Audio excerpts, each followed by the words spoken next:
Welcome.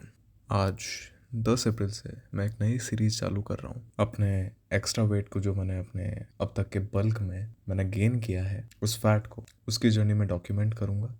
और मैं अपनी ट्रेनिंग को जो भी मैं कर रहा हूँ इस जर्नी में, वो सब तुम्हारे साथ शेयर करूँगा।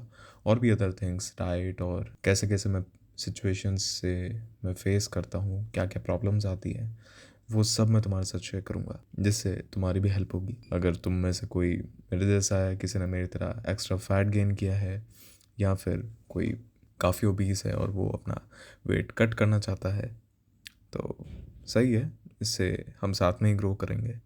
तो कहीं ना कहीं वही मेरा एक गोल था इस चैनल को बनाने का। So I am gonna be honest, मैं ऑलरेडी इस जर्नी को चालू कर चुका हूँ, हो गए होंगे 3-4 महीने। बट वो भी मैंने इंटेंशनली फुल फ्लेज्ड कट नहीं किया था, मैंने कट कर रहा था उस टाइम पे। देन उसके बाद मैंने एक ब्रेक लिया था अपने मिनी कट के बाद। देन उसके बाद डीलोड भी लिया था। देन उसके बाद मैं 1 महीने तक कुछ नहीं कर रहा था, सही बताऊँ तो मेंटेन कर रहा था, ये कह सकता हूँ मैं फॉर श्योर। मेंटेनेंस कैलोरीज में था मैं उस टाइम पे, लेकिन स्टिल मैं कोशिश कर रहा था कि मेरी स्ट्रेंथ ऊपर जाए, और स्ट्रेंथ वापस भी आई। और कुछ वेट जो मैंने पहले के टाइम बल्क में नहीं किए थे, लाइक स्क्वाट में 150 केजी में 3 से 4 रेप्स, वो मैंने इस मेंटेन के दौरान किए थे, मेंटेनेंस फेज के दौरान। और फिर उसके बाद मैंने दोबारा से डिलोड लिया था to just recover from all the stress जो मैंने अपनी बॉडी को दिया था। अब मेरे को थोड़ा अजीब, बिल्कुल अच्छा नहीं लग रहा कि मैं उस चीज़ को डॉक्यूमेंट नहीं कर पाया। काफ़ी इनकन्सिस्टेंट हो गया था मैं यूट्यूब पे। बट चलो, अब सही डायरेक्शन में हूँ, एक पर्पस है क्या करना है। चलो फिर अब ट्रेनिंग की बात करते हैं। मेरी ट्रेनिंग स्ट्रैटेजी इस कट के लिए बिल्कुल सिंपल है। जैसी ट्रेनिंग मैंने बल्क के टाइम पे अपने करी थी, वैसे ही ट्रेनिंग मैं अपने इस कट के टाइम पे करूँगा। लाइक जैसी स्प्लिट मैं तब फॉलो करता, वैसी स्प्लिट अभी फॉलो करूँगा। जितना वॉल्यूम तब था, उतना ही वॉल्यूम अब होगा। लाइक जितने नंबर ऑफ सेट्स मैं तब मारता था बल्क में, उतने ही नंबर ऑफ सेट्स मैं अभी मारूंगा कट में। बस रेप्स का थोड़ा बहुत फ़र्क होगा, उसके बारे में मैं तुम्हें वीडियो में आगे बताऊंगा। सो आज है डे 1। आज के दिन मैं लगा रहा हूँ अपर वर्कआउट, और ये कर रहा हूँ मैं अपना वार्म अप, अपने रोटेटर कफ्स को, जिससे बेंच प्रेस या फिर कोई सी भी अदर मूवमेंट जिसमें मेरे शोल्डर्स इन्वॉल्व होंगे, वहाँ मेरे शोल्डर्स में पेन ना हो। कम से कम, अगर मैं सही कहूँ तो। यहाँ मैं अपने रिस्ट और फोर आर्म्स को वार्म अप कर रहा हूँ।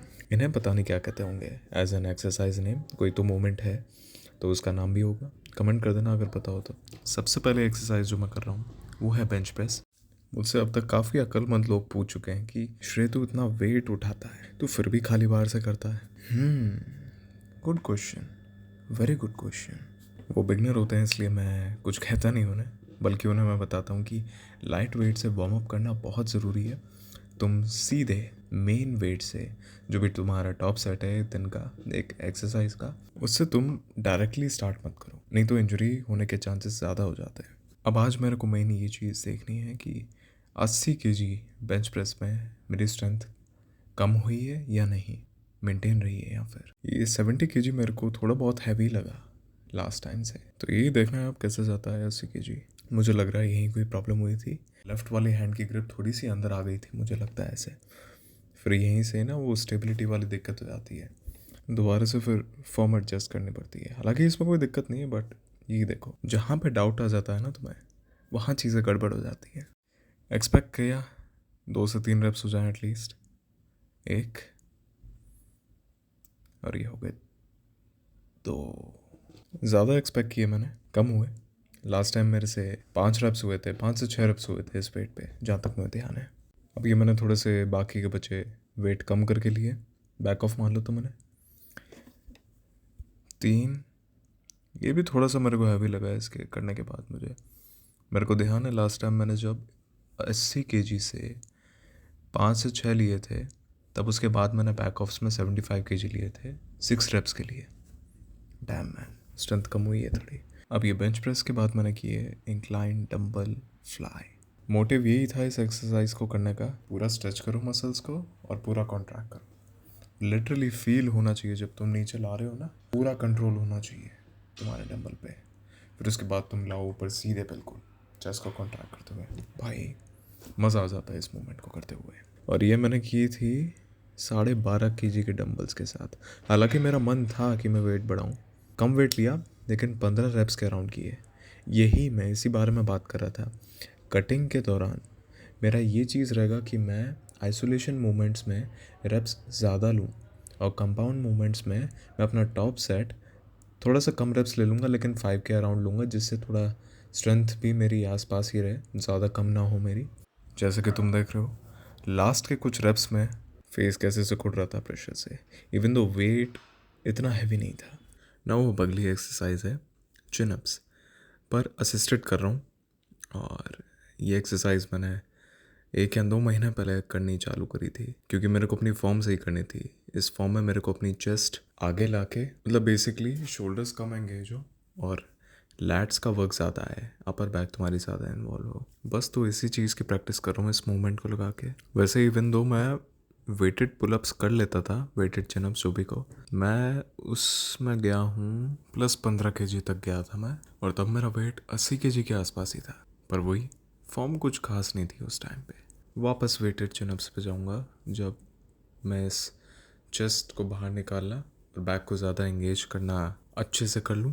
तो इस एक्सरसाइज के मैंने 10 good and solid reps 3 sets के लिए किए। तो इस चीज़ से मेरी बैक थोड़ी बहुत पंप फील हो रही थी। तो या इट वाज गुड। ये मैं अपने फ़ोन के नोट्स ऐप में वर्कआउट ट्रैक कर रहा हूँ। बताओ, 2.5 साल हो गए मुझे अपने वर्कआउट्स को ट्रैक करते हुए। ये वाली एक्सरसाइज है इंक्लाइन चेस्ट सपोर्टेड डंबल रो। काफ़ी छोटा नाम है, काफ़ी सही लगती है मूवमेंट मुझे। कोई मूवमेंट नहीं होता बॉडी का, सिर्फ तुम्हारे बैक मसल्स एंगेज करते हैं इस मूवमेंट में। इसकी अगली एक्सरसाइज है ट्राइसेप रोप पुश डाउन, प्रेस डाउन, कुछ भी कह लो। इसके मैंने लगाए थे 3 सेट्स ऑफ 12 रेप से ज़्यादा लगाए थे। कितने लगाए थे मैंने? पहला सेट तो लगाया था मैंने 18 से लेकर 20 रेप तक का। फिर उसके बाद दूसरे और तीसरे सेट गए थे मेरे 15-15 रेप्स तक, क्योंकि वही सेम वेट मैं 15 रेप से ज़्यादा नहीं कर पा रहा था। जो ट्राइसेप की मसल्स थी वो फटीग हो गई थी। फोकस था अपनी टेक्निक पे, रेंज ऑफ मोशन पे, कि मैं फुल स्ट्रेच करूँ और ऊपर ला के अपने मसल को, देन उसके बाद फुल्ली कॉन्ट्रैक्ट करूँ जितना मैं कर सकता हूँ। और बस दिक्कत हुई ये कॉन्ट्रैक्ट करने में लास्ट के कुछ रेप्स में, पर यार सेट सही गए। बढ़िया फील होता है यार जब थोड़ा बहुत भी पंप लगता है यार, जब मिरर में खुद को देखो और फ्लेक्स करो। भाई चलो ठीक है, नेक्स्ट टाइम इस मोमेंट को डबल रोप के साथ करूँगा। अब इस मोमेंट पे जिम में इतनी भीड़ हो गई थी कि कहीं भी ऐसे मिरर के सामने कैमरा निकाल के और अपनी तरफ कर गया ऐसे एक्सरसाइज करना थोड़ा मुश्किल हो रहा था। तो कुछ लोगों को होल्ड पे रखना पड़ा एक सेट के लिए बस, ताकि ज़्यादा डिस्टर्ब ना हो। थैंक्स टू दोस्त, मैंने इनसे पूछ के ऐसे किया था ऐसे किसी की सेट के बीच में ऐसे जाना, मिरर के सामने ट्राइपॉड रखना, ये चीज़ सही नहीं है। चलो इन्होंने तो अभी स्टार्ट भी नहीं किया था अपनी एक्सरसाइज, तो मैं आ गया, नहीं तो मैं कहीं और ही करता। अभी ये लेटरल रेज लगा रहा हूँ मैं डंबल्स के साथ। केबल सारी घिरी पड़ी थी तो टाइम भी कम था, मैंने कहा चल ठीक है, एक एक हाथ की बजाय आज अच्छे से लाइट वेट के साथ डंबल रेस कर लेते हैं। पोस्ट वर्कआउट हल्की फुल्की पोजिंग, ज़्यादा पोजेस नहीं, हल्के बहुत शोल्डर्स की पोजिंग कर ली एक आध, थोड़े बहुत ट्राइसेप की कर ली, एंड दैट्स इट।